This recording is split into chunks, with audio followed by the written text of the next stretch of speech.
अस्सलाम वालेकुम वरहमतुल्लाहि वबरकातुहू। अगर आपने अपना वज़न कम करना है नेचुरल तरीके से कि आपका चेहरा भी ना उतरे और आपका वज़न जो है वो ठीक जगह से कम हो जाए तो लेमन ग्रास जो भी आपको बताती हूँ, जब मैं वो खुद ना पीती हूँ, मैं आपको कभी रिकमेंड नहीं करती।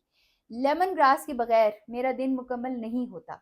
इसके साथ आपको हर्ब्स का एक छोटा सा पैकेट भी मिलेगा और शहद भी मिलेगा। आप 1 महीना लेमन ग्रास पिएँ दिन में 2 दफ़ा हमारे वाले शहद के साथ और हमारी हर्ब्स के साथ। अगर आपका नेचुरल वज़न कम नहीं हुआ देन वी आर रिस्पांसिबल। और आप इसको कहीं पर भी चेक करा लें। हमारी किसी चीज़ के अंदर कोई प्रिजर्वेटिव्स नहीं है, कोई मिक्सिंग नहीं है, दिस इज़ ऑल प्योर और ये मेरे फार्म हाउस पे लगती है।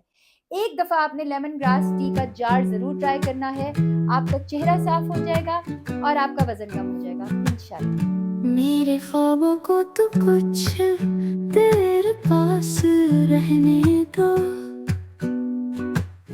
चंद लम्हों की सही।